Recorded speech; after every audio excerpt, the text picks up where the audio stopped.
아는 기자, 아자 정치부 김철중, 사회부 박건영 기자와 살펴보겠습니다. 먼저 김철중 기자, 정치부 기자들도 보기 힘들다는 이제 정진상 실장 실물이 오늘 카메라에 찍혔습니다. 이재명 대표와 정확히 어떤 관계예요, 정 실장은요? 네, 이재명 대표 스스로 정진상, 김용 정도는 되어야 한다며 측근임을 인정한 적이 있었습니다. 네. 이분은 측근이라고 말씀하신 적 있으시죠? 그럼요. 그래서 이분은 예. 검찰은 정치 공동체라고 표현했는데요. 이재명 대표와 정진상 실장, 정치적으로 대단히 가까운 사이인 것만큼은 틀림이 없습니다. 1990년대 중반 이 대표가 변호사 활동을 할 때 인연을 처음 맺었고요. 성남시장, 경기지사, 민주당 당대표까지 이 대표를 보필해왔습니다. 앞에 나서는 것을 즐기는 또 다른 측근, 김용 부원장과는 스타일이 다릅니다.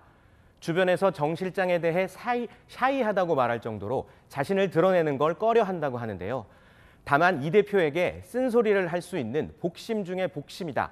이런 평가가 민주당 내에서 나오고 있습니다. 복심 중에 복심인데 민주당 내에서도 본 사람이 별로 없다 이런 말도 나오던데요. 네, 먼저 오늘 정 실장이 카메라 앞에 선 모습을 먼저 보시면요. 기존에 공개됐던 사진과는 달랐습니다. 안경도 쓰지 않았고 사진에서 느껴지는 것과 달리 몸집도 그렇게 크지 않은 모습입니다. 그래서 취재진도 지지자들도 알아보지 못하는 상황이 오늘 현장에서 벌어지기도 했습니다.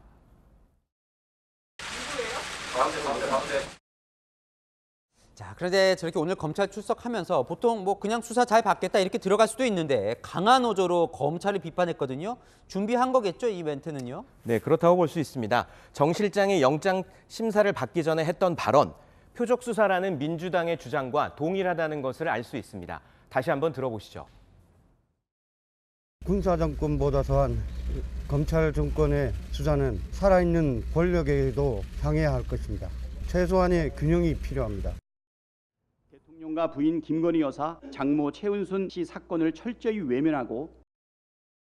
자, 박건영 기자, 이 구속 여부가 상당히 중요하잖아요. 검찰 쪽도 그렇고 정진상 실장 쪽도 그렇고 지금 법원 안에서 세게 맞붙었을 것 같거든요. 네, 오늘 검찰 측에서 이 구속의 필요성을 설명하는 데만 무려 3시간 정도를 썼다고 합니다. 좀 네. 이례적인데요.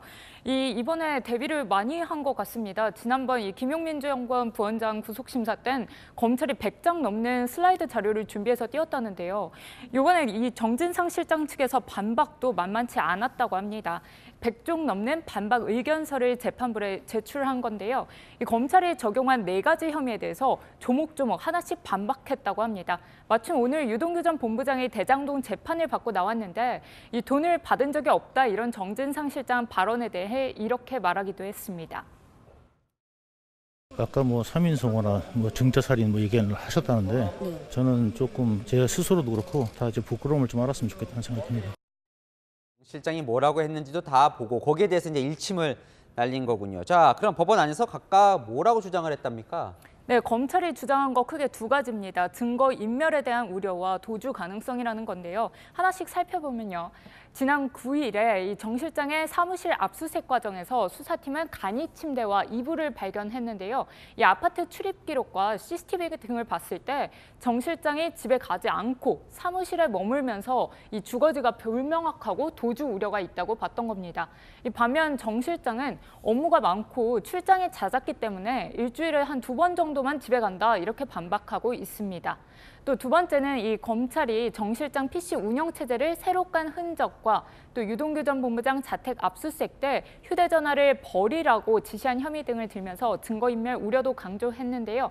정 실장 측은 어제 채널A 취재진과의 통화에서 당시 유 전 본부장이 검찰이 왔다고 말하더니 전화가 끊어졌다 이렇게 반박했습니다. 자, 이제 구속 여부를 판사가 결정을 할 텐데 김용 부원장을 구속했던 그 판사가 지금 정 실장 심사를 한다고요? 네, 맞습니다. 오늘 이 정 실장의 구속영장 심사 중앙지검 김세용 부장판사가 맡는데요. 지난달 22일에 이 김용 민주연구원 부원장의 구속영장을 발부한 판사기도 합니다. 김 부원장 구속 소식 당시 밤 12시가 넘어서 결정됐거든요. 오늘도 밤 늦게까지 기다려봐야 할 것 같습니다. 자, 또 한 명 노웅래 의원 수사도 조금 관심이라서 물어보겠습니다. 집에서 뭐 돈다발도 나왔다는데 앞서 구속된 이정근 전 부총장에게 준 사업가에게 지금 받은 걸로 그렇게 검찰은 보고 있는 건데 이정근, 노웅래 말고 더 나올 수도 있다 이런 이야기도 들려요. 네, 맞습니다. 지금 검찰이 수사 중인데요. 이 노웅래 더불어민주당 의원에게 돈을 줬다고 진술한 게 바로 사업가 박모 씨입니다.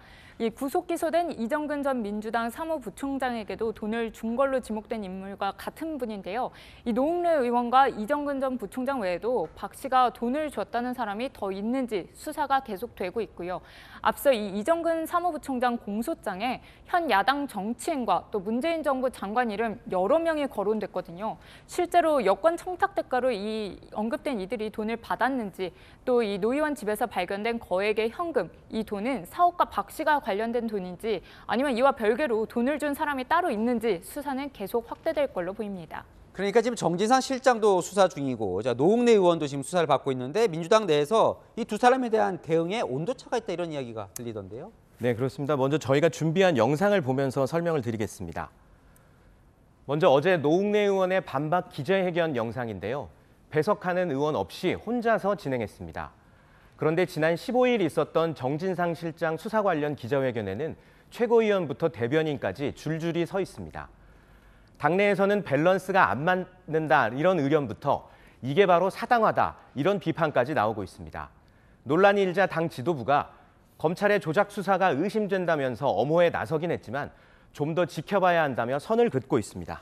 자, 박 기자, 그런데 이 대장동 사업자로 구속되어 있는 남욱, 김만배 이 두 사람이 곧 풀려난다면서요? 네, 맞습니다. 이 검찰은 구속의 필요성을 강조했었는데 오늘 법원의 결정에 따르면요, 이 추가 구속영장 발부하지 않기로 결정했습니다.